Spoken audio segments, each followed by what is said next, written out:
자, 여러분 안녕하세요. 황진범입니다. 자, 이번 마지막 파트 재무회계 4편입니다. 현금 흐름표 파트를 시작해 보도록 하겠습니다. 현금 흐름표는 주당 이익에서 설명한 것처럼 39번 문제와 40번 문제 두 문제가 반드시 출제되고 있습니다. 그렇기 때문에 여러분들께서 이 현금 흐름표를 사실 강의가 길지 않아요. 그렇기 때문에 간단하게 보시고 꼭 이해를 하시면서 이 현금 흐름표를 여러분들 문제 연습하실 때 꼭 다 맞출 수 있도록 꼭 해주시길 바랍니다. 자, 현금 흐름표에 대해서 한번 시작해 봅시다. 자, 첫 번째 내용 한번 읽어봅시다. 현금 흐름표는 회계관리 1급 39번, 40번에서 반드시 두 문제가 출제됩니다. 진짜로 출제돼요. 현금 흐름표는 여기 좀 줄 거면 돼요. 현금 주에 의해서 작성한다. 만약에 현금 흐름표를 발생주에 의해서 작성한다 이러면은 틀려요. 예, 무조건. 그래서 현금주에 의해서 작성을 하고요.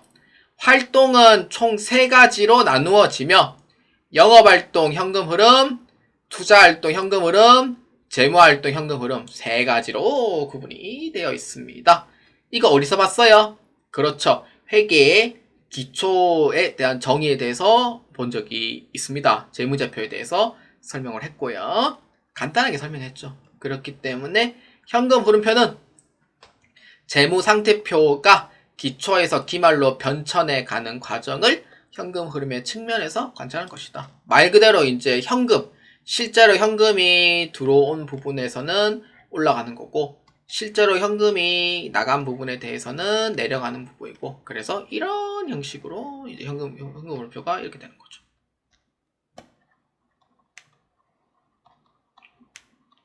중요한 재무제표 중 하나예요. 그러니까 여러분들이 주식 투자를 할 때 진짜 봐야 될 부분이 뭐냐면은 주석도 당연하지만 특히 현금 흐름표 진짜 잘 봐야 돼요. 현금 흐름표가 만약에 현금이 개파이다 이러면은 주식 투자를 해도 상장 폐지될 가능성도 있기 때문에 미래를 본다 생각하면은 그러니까 최근에 있는 2, 3년치 재무제표를 봐야 되는 부분이 해당이 돼요. 특히 현금 흐름표는. 그래서 작은 부분에서 문제가 없고 빵빵하다. 그러면은 주식을 투자해도 상관은 없죠. 근데 현금 흐름표를 안 보고 주식 투자를 했더니 주식이 완전 반토막 나버리고 그리고 또 뭐지? 또 주식 자체 상장 폐지 거래 정지 당하고 이러면은 돈 다 날려먹는 거예요. 그렇기 때문에 여러분들이 장기 투자에다가 미래를 생각해서 한다고 하면은 주식 투자하는 것도 괜찮죠. 근데 요새 시대는 뭐예요? 빠른 기간에 돈을 벌겠다는 목적도 있지만 한국 주식이 개파이죠 사실. 그래서 저는 별로 이러한 부분에서는 좀 투자하는 것도 좀 그렇습니다 사실은. 왜냐? 다 짜고 치는 고스톱이 많기 때문에 그렇습니다. 자, 그럼 본론으로 시작하겠습니다. 자, 첫 번째, 현금 흐름표의 유형성과 한계점입니다. 자, 유용한 부분이죠, 사실. 근데 그만큼 한계도 있어요. 그 첫 번째 줄 읽어보겠습니다. 다른 재무제표와 같이 사용되는 경우 순자산의 변화, 재무구조, 변화하는 상황과 그 기회에 적응하기 위하여 현금 흐름의 금액과 시기를 조절하는 능력을 평가하는데 유용한 정보를 제공한다. 이게 바로 유용성이죠. 근데 다른 기업의 미래 현금 흐름의 현재 가치를 비교 평가하는 모형을 개발할 뿐만이 아닌 동일한 거래 사건에 대해서 서로 다른 회계 처리를 적용함에 따라 발생하는 영향을 제거하기 때문에 영업성과에 대한 기업 간의 비교 가능성을 제거한다. 이게 좀 한계점이죠, 사실. 그러니까 회사가 어떻게 돌아가나 자금에 대해서는 괜찮나 그런 부분에서 유용성은 있지만 이제 미래의 이제 그런 현재 가치 그러한 부분에 이제 서로 다른 회계 처리를 적용함에 있어서 약간 비교 가능성을 조금 제고한다는 의미는 좀 이런 부분에 좀 한계점이 있다고 보시면 돼요. 그래서 이 부분은 그냥 읽어만 보시면 됩니다. 자, 첫 번째. 영업활동 현금 흐름과 단기 순이익 간의 차이에 관한 정보에 대해서 한번 봅시다. 자, 첫 번째 줄. 손익계산서에 보고된 단기 순이익은 기업의 경영 성과를 측정하는데 가장 중요한 정보를 제공한다. 여기 줄 거면 돼요. 단기 순이익을 산출되는데 사용되는 수익 및 비용에는 실제 현금 흐름에 영향을 미치지 않은 수익 및 비용의 발생분과 가정이나 추정에 의한 원가 배분액도 포함되어 있다. 그러니까 이거는 뭐냐면은 수익 비용에서는요, 여러분들 추정치에 의한 금액도 있죠. 제일 대표적인 게 뭐예요? 퇴직급여. 추정치죠. 그 다음에 대손. 추정치죠. 뭐, 그 다음에 등 이런 게. 그 다음에 현금 흐름에 영향을 미치지 않은 수익 및 비용 있죠. 뭐예요? 감가상각비. 대손상각비. 그다음 퇴직급여. 등 이런 거. 그러니까 비현금성 지출 비용이라고 불러요. 그래서 직접법에서는 포함을 안 시켜요. 근데 간접법에서는 포함을 시켜서 처리하고요. 그래서 현금 흐름표가 영업활동의 현금 흐름이 양식 자체가 직접법하고 간접법으로 나눠져 있어요. 그래서 대체로 회사에서는 간접법을 많이 이용을 하는 것 같더라고요. 그래서 직접법, 간접법이 있다. 그래서 이러한 내용 자체가 포함되어 있다는 의미는 뭐예요? 비현금성 지출 비용도 있다는 거예요. 추정치한 금액도 포함되어 있다는 거. 그러니까 이런 부분은 어떻게 현금 흐름표에 포함을 어떻게 할 거냐, 그거에 대해서 이제 설명하는 내용이 되는 거예요. 그래서 이러한 양식 자체가 직접법도 있고 간접법이 있다 라는 의미가 되는 거예요. 영업활동 현금 흐름은. 그렇기 때문에 이 내용인 거죠. 직접법. 감가상각비, 대상각비 반영하지 않는다. 왜냐? 현금 지출이 안 된 거니까요. 약간 직설적 표현으로 생각하면 돼요. 간접법은 약간 이렇게 이제 빙빙 돌려서 이제 표현하는 방식. 간접법은 비용이지만 현금 지출이 아니므로 가산한다. 그래서 직접법하고 간접법하고 작성 방법이 달라요. 그래서 이러한 부분에 차이가 있다라고 보시면 돼요. 그래서 주로 영업활동에 해당하는 현금 흐름은요, 주로 이제 영업 쪽 관련된 부분, 즉 판관비라든지 매출액이라든지 매출원가, 그 다음에 당좌자산, 그리고 재고자산, 이러한 부분에 영업활동 현금 흐름에 반영이 됩니다. 그래서 영업활동의 현금 흐름이 단기 순이익 보고 근거를 잡으니까 직접법은 비현금성 지출은 어떻게 넣지 마라 라는 의미가 되고, 간접법은 뭐예요?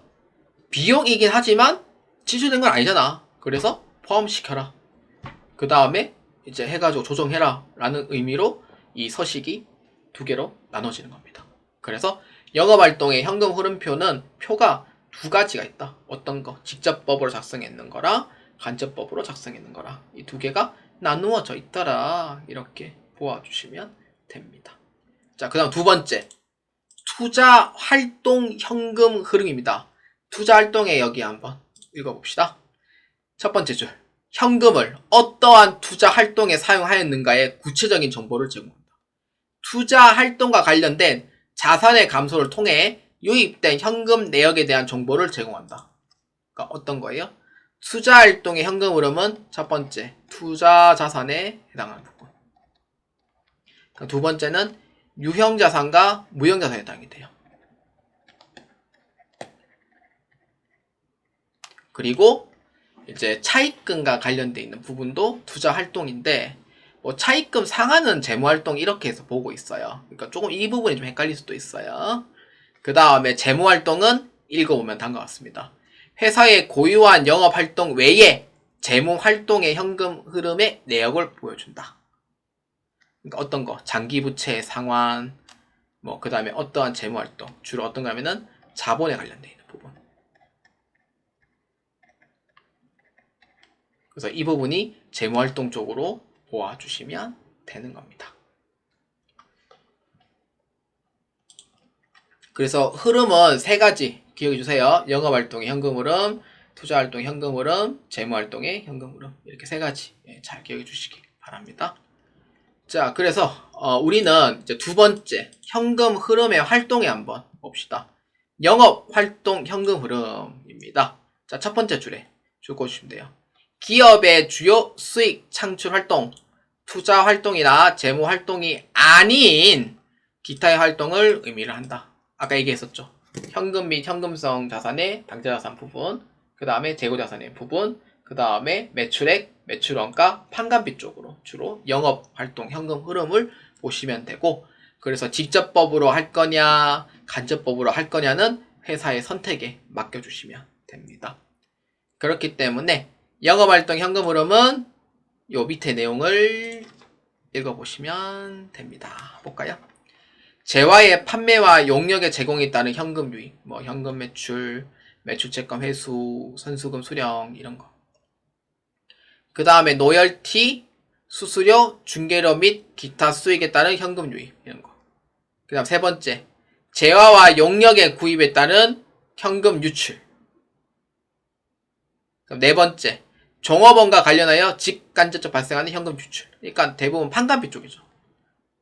판관비 쪽, 그다음 판관비 쪽, 재화 용역 구입, 이것도 재고자산 쪽, 판관비 쪽이죠. 그러니까 법인세 납부 및 환급, 토지 등 양도소득세와 같이 재무와 투자활동이 명백히 관련되어 있는 것은 제외야. 그래서 법인세 납부 또는 환급, 이러한 부분에 영업활동 현금 흐름 쪽이다 라고 보시면 됩니다. 자, 그 다음에 두 번째, 투자활동 현금 흐름입니다. 자, 읽어볼게요.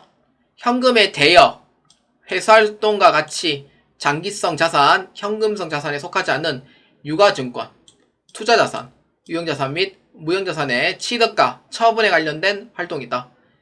투자자산의 종류는 다음과 같다. 뭐 어떤 거?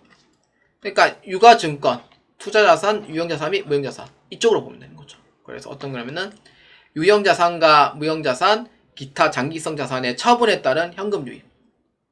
그 다음에 다른 기업의 지분 상품이나 채무 상품, 현금 유출 및 현금 유입. 그러니까 뭐 지분법이라든지 매도 관련 증권도 다 투자활동. 제3자에 대한 선급금 및 대여금의 현금 유입 및 현금 유출. 이해되시죠? 이렇게 투자활동이다 라고 보시면 돼요. 자, 그 다음에 세 번째, 재무활동 현금 흐름입니다. 재무활동은 여기에 줄 것이면 돼요. 차익과 상환활동, 자금, 투자에 필요한 거. 그러니까 장기 쪽. 그 다음 신주 발행, 배당금과 관련되어 있는 활동, 이렇게 보면 돼요. 그래서 재무활동 현금 흐름은 거의 뭐 주식 쪽 위주로 보면 되는 거고, 그래서 세 번째, 어음 및 사채의 발행과 기타 장단기 차익금에 따른 현금 유입. 그러니까 이건 재무활동. 그 다음에 사채와 차익금의 상환에 따른 현금 유출. 그 다음에 부채의 상환에 따른 현금 유출. 그 외에는 다 전부 다 자본에 관련된 얘기라서 재무활동 현금 흐름 이렇게 해서 보아주시면 되겠습니다. 그 다음 마지막, 현금 유입과 유출이 없는 거래인데, 이 문제가 그 숫자 형태로 출제가 되거나 아니면은 이 말로서 설명하는 문제가 나와요. 그렇기 때문에 꼭 한번 읽어보시길 바랍니다. 특히 제일 중요한 부분은 2번 유형자산의 연불구입, 이거는 그 유출이 없기 때문에 넣으면 안 되고, 나머지 거는 읽어보면은 답이 나와요. 무상증자는 현금 받고 나간 게 없잖아요. 주식 배당도 현금 받고 들어온 게 없어요. 현물 투자도 현금 들어오고 나가고 한 게 없어요. 그러니까 당연히 현금과 유입과 유출이 없는 거래죠. 그래서 2번만 안 헷갈리면 돼요. 연불 구입이라 하더라도 그 돈은 받을 수 있기 때문에 그 유입인데, 장기 부채가 증가함에 따라서 현금 유입과 유출이 존재하지 않기 때문에 연불 구입은 이 현금 흐름표에서 제외시켜주는 거고, 그 다음에 전환 사채, 전환은요 뭐냐면은 사채를 주식으로 바꾸는 거예요.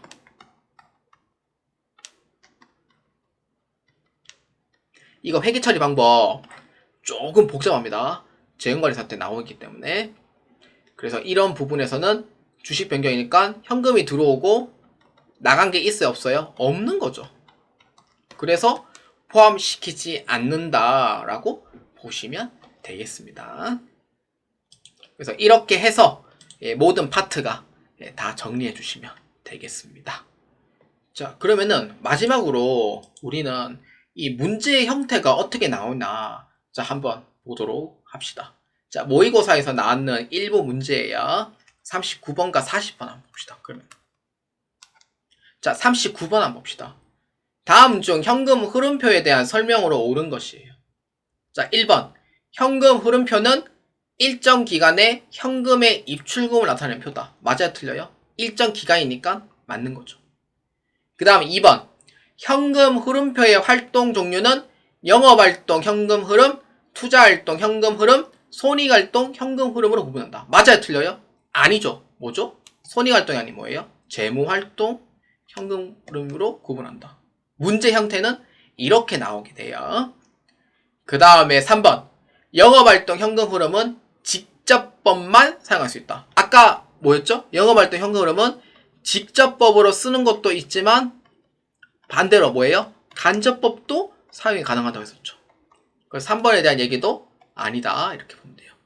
감가상각비는 영업활동의 현금 흐름으로서 현금의 유출에 해당한다. 영업활동의 현금 흐름인 거는 맞죠. 근데 뭐예요? 유출이에요? 아니죠.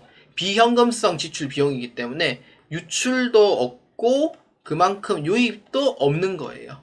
그렇기 때문에 말 자체가 맞지 않는 거죠. 그래서 이에 옳은 거 몇 번? 1번으로 체크해 주시면 되겠습니다. 그러니까 문제 형태는 이렇게 나온다 라는 부분을 이제 오늘 복습을 하는 거고요. 그럼 40번 더 볼까요? 다음 중 재무활동 현금 흐름이 아닌 거 몇 번이에요? 1번은 맞죠. 2번도 맞아요. 니스 이용자에 대한 니스 운용부채 상환. 근데 책에는 없는데 니스 쪽도 이제 재무활동을 보거든요. 3번은 장기 차입금 맞죠. 4번이 틀렸죠. 뭐예요? 재화의 판매와 용료의 제공은 영업활동 현금 흐름이죠.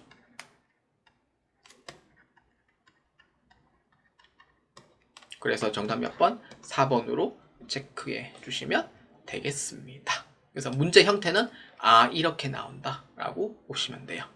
그 다음에는 한번 숫자를 이용한 문제도 같이 한번 보겠습니다. 자, 그러면 이 문제 한번 봅시다. 자, 이거 숫자 형태 나오는 문제인데 이렇게 나와요.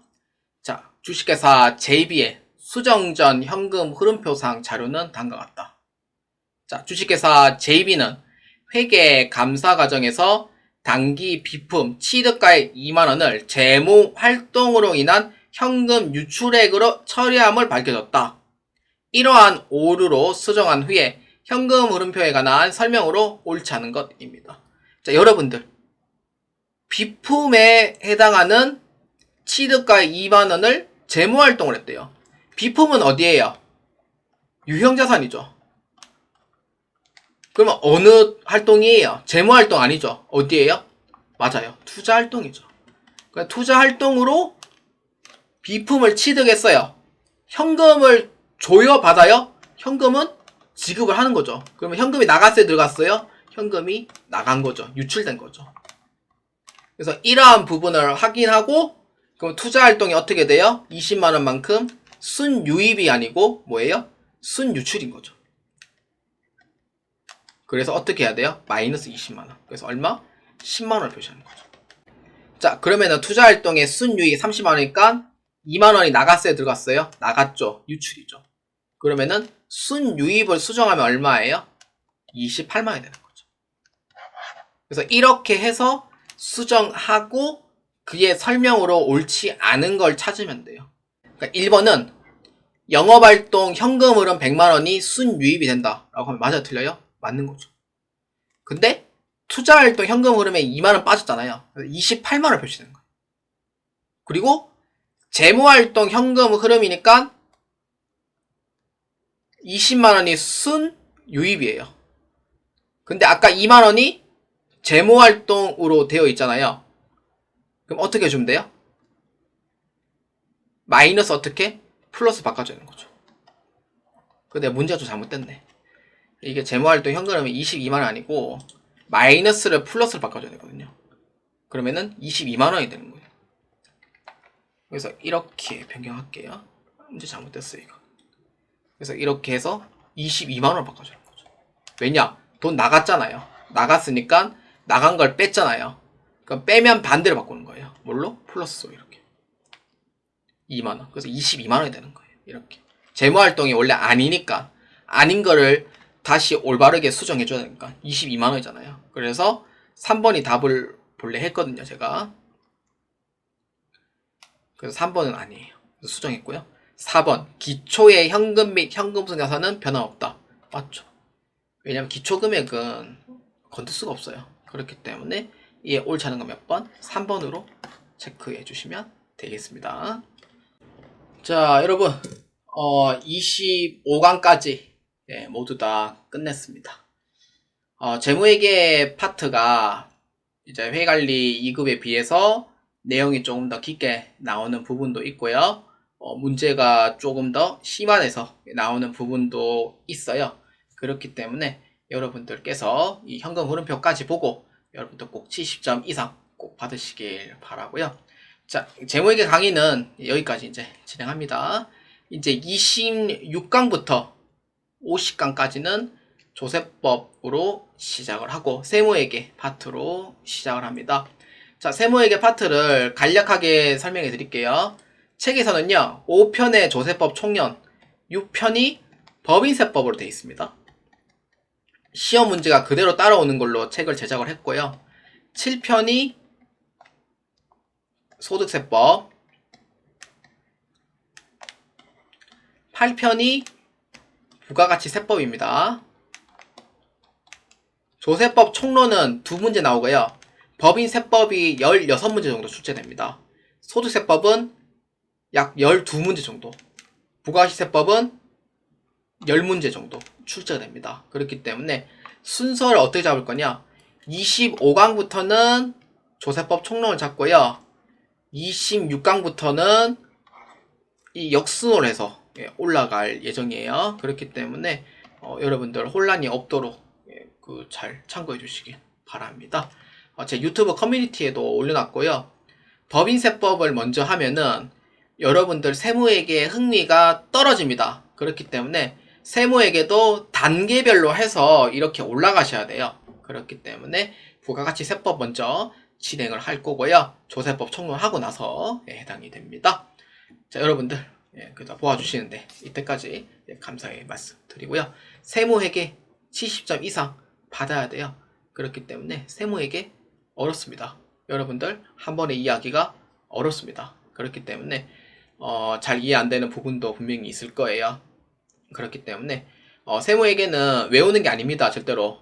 그러니까 세법이 좀 흥미가 좀 잘 안 맞으신 분들은 외우라고 하는데 본래 세법은 외우는 게 아닙니다. 절대로. 그렇기 때문에 이해를 하시면서 어떻게 부과되는지 그 내용에 대한 원리를 파악해 주셔야 돼요.